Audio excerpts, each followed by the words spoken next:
Fala pessoal, tudo bem? Vamos falar hoje do KNCA11, né? O Fiagro da Quineia, né? Muita polêmica aí em torno dos Fiagros, né? Com vários devedores aí pedindo renegociação, né? Novos parâmetros aí, alguns infelizmente até pedindo recuperação judicial, mas vamos ver, né? Se a Quineia consegue lidar bem com essa situação, se é que eles têm algum título nessa situação, né? Vamos dar uma olhada aqui então no relatório mais atualizado. De cara, né, uma coisa que chama a nossa atenção é o tamanho do patrimônio líquido, né? 2,23 bilhões de patrimônio líquido já coloca, né, o KNCA em outro patamar ali, né, uma posição de patrimônio bem robusta, então, né, já permite ao gestor ali uma certa diversificação, uma certa segurança, tá certo? Então, atingindo ali mais 63 mil cotistas também, um número relevante, tá, para os fiagros. Então, o fundo distribuiu R$ 1,14 por cota, tá com uma taxa média ali dos CRAs que são atrelados ao CDI de CDI mais 5,07, os atrelados ao IPCA de 7,90, tá? Em relação ao valor da cota patrimonial, tá mais ou menos ali ao par, né, pelo seu valor justo, uma diferença de 46 centavos. Historicamente, ele foi um dos poucos fiagros que negociou com prêmio, né? Esse prêmio já teve até maior, mas agora ali está ao par, né? Um pouco afetado também por toda essa mini crise aí, vamos dizer assim, dos fiagros, tá certo? Então, complementando aqui as informações mais gerais, o fundo tem uma taxa de administração de 1,20 e não tem taxa de performance, tá? O fundo realizou nesse mês aqui apenas uma aquisição, né, da Nardini, que é uma que atua no segmento ali de açúcar e etanol, tá? E possui um rating de crédito, né, como positivo na escala nacional, né, como A, feito pela Fitch, que também é uma grande casa aí de rating de crédito, tá certo? Então, passando aqui já para a carteira do fundo, né? Então você vê 59% está alocado ao CDI, né? Está indexado ao CDI, 29,7% à inflação, né? IPCA. Uma novidade aqui também é o Fiagro, né? Que ele colocou 6,3%. Também o Fiagro é indexado ao CDI, né? Uma estratégia aí parecida com o XPCA, que também tem um Fiagro dentro da sua carteira. E aqui a posição de caixa ali, uma LCI e um caixa de 1,5, tá certo? Então, aqui a distribuição geográfica, né? Você vê que ele tem presença quase que no Brasil todo. Em relação à alocação por setor, bioenergia responde por 38,9, sendo bioenergia, tá? Leia-se basicamente açúcar e etanol. Aí ele tem uma diversificação ali de produção de insumo, proteínas animais, enfim, aí um pouco distribuído ali, mas a grande parte está ali realmente em açúcar e etanol, que é o setor aí um dos mais desenvolvidos, né? Um setor ali mais que centenário, que já tem muita história no Brasil, enfim, é realmente dentro do agro, talvez ali a gente pode fazer uma analogia com o setor de energia, né, no infraestrutura, né?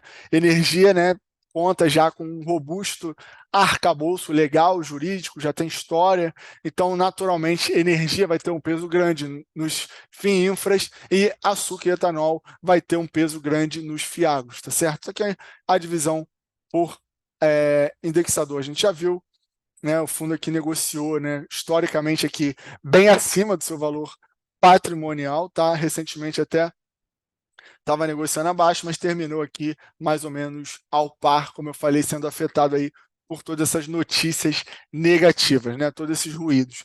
Em relação ao resultado, maior parte, né, claro, é do core da carteira, também, né, o FDIC aqui contribuindo positivamente, e o que a gente viu lá de LCI e Caixa sem grandes novidades, tá? O fundo ele não procura fazer muito gerenciamento, tá, do seu resultado, geralmente ele distribui muito próximo ali ao que ele gera, né, que foi o caso aqui no mês de março, que a gente está vendo. Então, ele está com uma reserva acumulada aí de 0,05 por cota, tendo distribuído R$ 1,14, como a gente já viu. Lembrando, claro, que eles são isentos de imposto de renda, tá certo?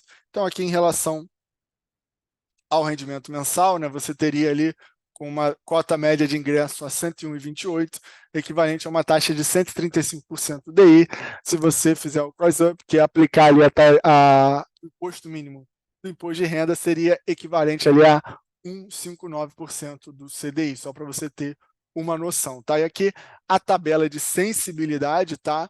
Eles colocaram aqui 103 ali, mas mais ou menos na cota que fechou, R$ 100,50, você estaria levando, né, um spread ali de CDI mais 5,64, depois das taxas de administração de 4,44. Né? E aí você tem ali toda uma faixa de preço, dado a carteira atual, tá? Claro que talvez quando você for comprar, ou se você for comprar, já vai ter movimentado tanto o preço de mercado, né, como talvez o gestor já tenha feito uma nova aquisição, mas enfim, é um bom guia aqui para a gente ver em termos de remuneração quanto que a gente estaria levando. Tá? Então, já chegando aqui no final, para a carteira de ativos do fundo, né, os ativos aqui indexados ao CDI, você vê que tem mais de um devedor, né? São mais de um título, na verdade, para o mesmo devedor, como a usina Itamaraty, o Rio Amambaí Agroenergia, tá? Então, o fundo procura diversificar, né? Maiores posições aqui, 4,5, 4,3, 3,9, né? Nada muito concentrado, sem correr muito risco, né?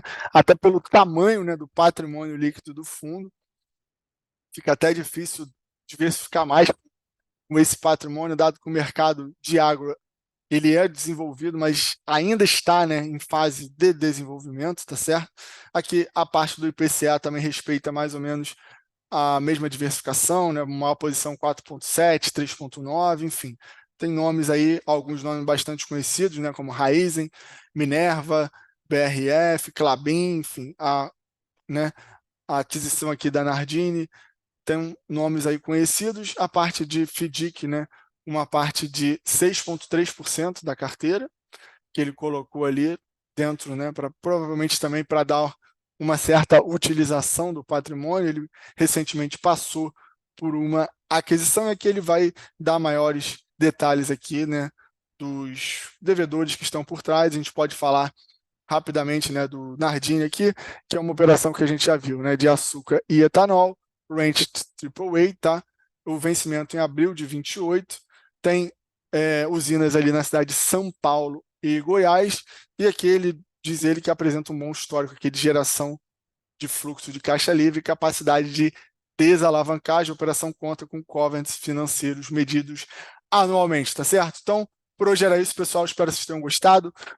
Deixa nos comentários aí se você tem algum Fiagro na sua carteira. Grande abraço.